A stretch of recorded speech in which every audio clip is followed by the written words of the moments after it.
ನಿರಂತರವಾಗಿ ಸುರಿಯುತ್ತಿರುವ ಮಳೆಯಿಂದ ಬೀದರ್ ನಗರದ ರಸ್ತೆಗಳು ಇದೀಗ ಸಂಪೂರ್ಣ ಹದಗೆಟ್ಟಿವೆ.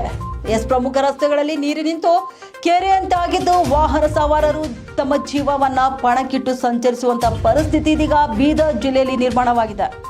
ಜನರು ಜನಪ್ರತಿನಿಧಿಗಳು ಹಾಗೂ ಅಧಿಕಾರಿಗಳ ವಿರುದ್ಧ ಆಕ್ರೋಶವನ್ನ ವ್ಯಕ್ತಪಡಿಸುತ್ತಿದ್ದಾರೆ. ಈ ಕುರಿತು ಒಂದು ವರದಿ ಇಲ್ಲಿದೆ ನೋಡಿ. ಮಳೆಯ ಅಬ್ಬರಕ್ಕೆ ಬೀದರ್ ನಗರದ ಪ್ರಮುಖ ರಸ್ತೆಗಳು ಗುಂಡಿಗಳಿಂದ ತುಂಬಿ ಹೋಗಿವೆ. ಮೈಲೂರು ಕ್ರಾಸ್ನಿಂದ ಬಸವೇಶ್ವರ ವೃತ್ತದವರೆಗಿನ ರಸ್ತೆಯಲ್ಲಿ ಎಲ್ಲೆಂದರಲ್ಲೇ ದೊಡ್ಡ ದೊಡ್ಡ ಗುಂಡಿಗಳು ನಿರ್ಮಾಣವಾಗಿದ್ದು ಮಳೆ ನೀರು ನಿಂತಿರುವ ಕಾರಣ ವಾಹನ ಸವಾರರಿಗೆ ರಸ್ತೆ ಕಾಣದೆ ಪರದಾಡುವಂತ ಪರಿಸ್ಥಿತಿ ನಿರ್ಮಾಣವಾಗಿದೆ.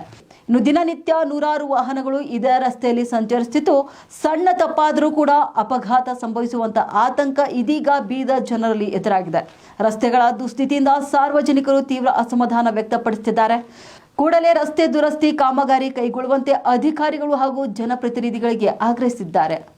ಒಂದೂರಿನ ಅಭಿವೃದ್ಧಿಯನ್ನ ಅಲ್ಲಿನ ರಸ್ತೆಗಳು ತೋರಿಸ್ಕೊಡ್ತಾವಂತೆ. ಆದ್ದರಿಂದ ಇವತ್ತು ನಾವು ಐತಿಹಾಸಿಕ ನಗರ ಬೀದರ್ನಲ್ಲಿರುವ ರಸ್ತೆಗಳು ಯಾವ ರೀತಿ ಅಭಿವೃದ್ಧಿಯಾಗಿವೆ, ಇಲ್ಲಿನ ಶಾಸಕರು ಯಾವ ರೀತಿ ಅಭಿವೃದ್ಧಿ ಮಾಡಿದ್ದಾರೆ ಅನ್ನೋದನ್ನ ನಿಮಗೆ ತೋರಿಸುವ ಒಂದು ಪ್ರಯತ್ನವನ್ನ ನಾವು ಮಾಡ್ತಾ ಇದ್ದೇವೆ.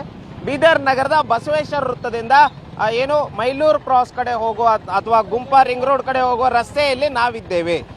ಏನು ಒಂದು 2-3 ದಿವಸಗಳಿಂದ ಅಲ್ಪ ಮಟ್ಟದ ಮಳೆ ಬೀದರ್ ನಗರದಲ್ಲಿ ಆಗ್ತಾ ಇದೆ. ಇದನ್ನ ನಾವು ನಿಮ್ಗೆ ತೋರಿಸ್ತಾ ಹೋಗ್ತೀವಿ.